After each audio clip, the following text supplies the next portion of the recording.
I think in Uganda we'll look at integration as a service that is beneficial to both the service providers and the clients. So we are looking at it as a one-stop shop. Well, integration is actually putting things together in a way that one thing leverage on the strength of the other thing to achieve the maximum output efficiently. Making sure that we have different service areas being harmonized so that we have an efficient package. And I think the key component of that is having an approach to integrated services.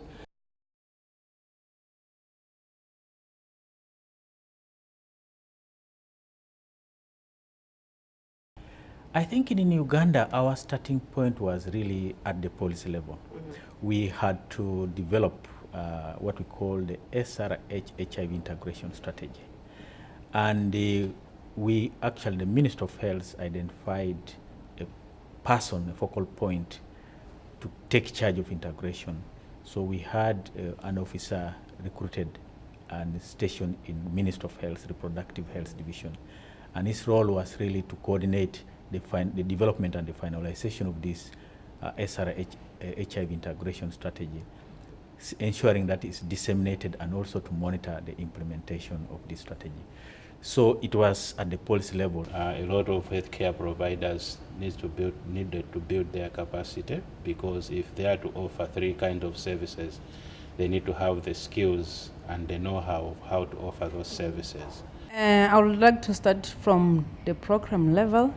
If you can look at program level, all programs were put under one department. Let's say Family Health Division. You find that you have several programs: family planning, safe motherhood, PMTCT, nutrition, EPI. So going back to the clinical area, I can say that we started at MNCH department, whereby it's under one roof and we are providing several services: family planning, ANC, postnatal services, HTC, and others. I'm really trying to come up with tools that are very simplified, that would help women, even who are not who are not that literate, to understand how to capture the data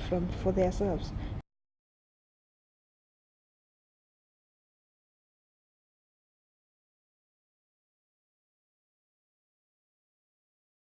You find that in most cases the nurses are really the backbone of the health, the human resources for health within our system, and you find that in most peripheral clinics, the nurses are the ones that are there providing services.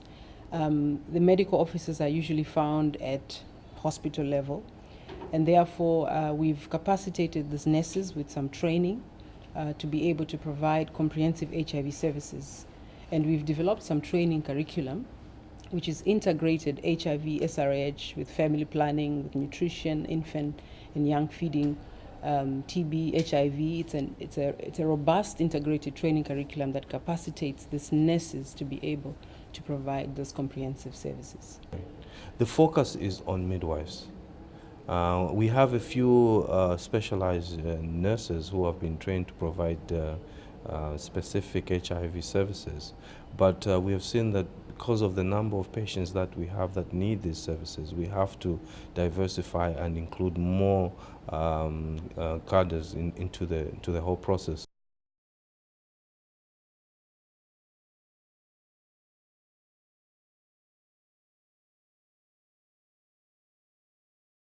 We actually saw that there was improvement in terms of uptake of services, of HIV services, where there was service integration.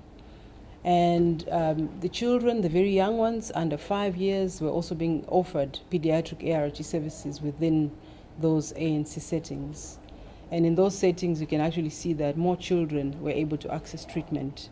With facilities that had ART and PMTCT within the same the same locality, the same building, we are seeing that those patients that were identified by through the PMTCT services and where previously were supposed to be referred for eligibility assessment and initiation of ART, of lifelong ART, their information was available, so it was easy to determine whether they were adherent or not, unlike other facilities where the services were not integrated, and therefore couldn't tell exactly whether the referral was successful and if the similar client actually attends her regular ART clinics or only attends the MNCH services, including PMTCT. What we've noticed is that we are seeing more and more mothers actually coming up and they are showing interest in accessing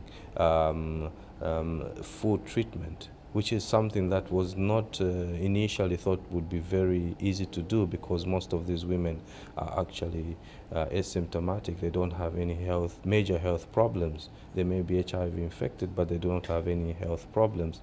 So there was some apprehension that we might be giving a service which people would not really have a demand for. But we have seen that more and more women really want to be in care and be provided with triple combination antiretrovirals. Yeah, we have collected so many case stories of our target women, and they really, it was very easy for them, you know, to simply, easily access different kind of service from the same place. You know, they save their time, they don't go everywhere, and they can easily access the treatment for each of their service needs, you know. So they were happy. We have male involvement now, where the husband also is tested, and if he is HIV positive, is counseled, and they are encouraged that they can, even though they are positive, they can have negative children. Most women are very much happy, especially because they don't now have to travel long distances. It's either the service is just next door or it's offered in the same place. It has reduced costs in terms of infrastructure, in terms of human resource, because now the country is recruiting this critical cadre. We are calling them critical cadre and we are training them to provide both HIV and SRH services. So we have also integrated our training package.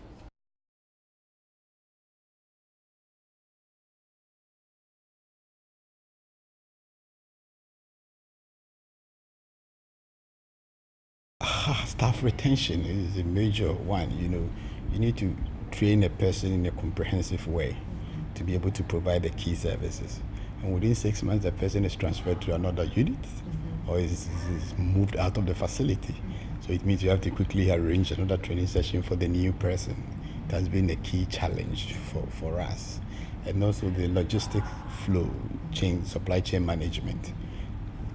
You motivate the staff, they are well motivated to provide the service, but at a point they run out of the key logistics that they need to provide the services. We also need to have treatment literacy programs rebuilt into our systems again, because I think the fact that the women now have to take this treatment as a lifelong treatment, they also have to be aware that they have to be alive in order to take care of their babies. In general, there is a poor quality of health services, as they more always complain, and there is also sometimes ART stockouts, you know, especially when you go away from the town, the small towns. These are some of the problems. The issue of space. For the available services and the volume of clients to access the services, I think the infrastructure needs to be accommodative. And if, for example, a facility would offer HIV testing and counseling, STI screening, ANC, family planning, hardly might do provide within the same space. Probably most likely you need additional space. And most of our infrastructure is not accommodative to almost all these services at one time. When you look at, in CRAN's perspective, and if you try to understand the motivational behavior for adherence, is that those who were sick before are most likely to be adherent. But with option B plus, we're talking about putting mothers who only knew that they're living with HIV when they came to the clinic and get tested for HIV. And their primary motivation for adhering to treatment was probably to protect their babies. Now, you've achieved that objective by providing them with efficacious regimen. Now they have babies who are free of HIV, and them themselves, they're not sick. How do you make sure that they stay motivated to stay on treatment?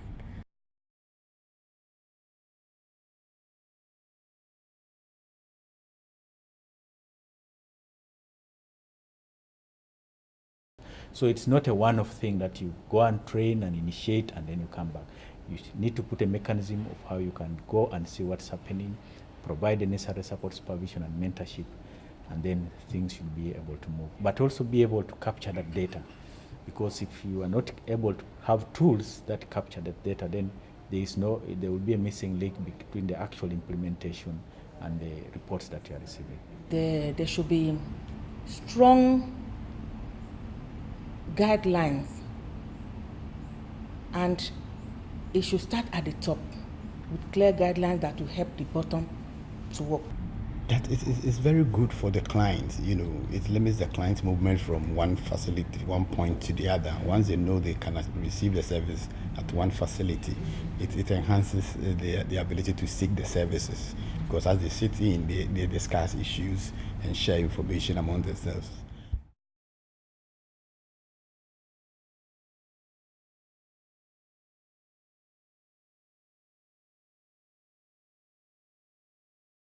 We heard a very nice analogy at this meeting about this being a journey with all of the partners on the bus, and the roadmap being a national strategy for scale-up. It's important that the Ministry of Health be in the driver's seat, so they lead the national response, but it's equally important that all the partners be on the bus headed in the same direction. The clock is ticking to 2015, so we need to reach our goals of elimination if at all possible. But in addition to do that, we need adequate political commitment, we need funding to enable the scale-up, and we also need to track the response in real time. It's a very dynamic field and things are changing at the country level every day. The other thing is, I think we talked a bit about quality of health services here and client satisfaction. That poor quality of services leads to underutilization, and I think the community has a very important role in holding the health system accountable for high quality service and in monitoring service delivery. But what you see today with the IATT is that it's grown from an organization or a partnership of 4 organizations to about 32 organizations. And when you look at the membership of the IATT, we're very well placed to address the issues today of integration, because we have organizations that focus on the different elements that we're trying to actually bring together.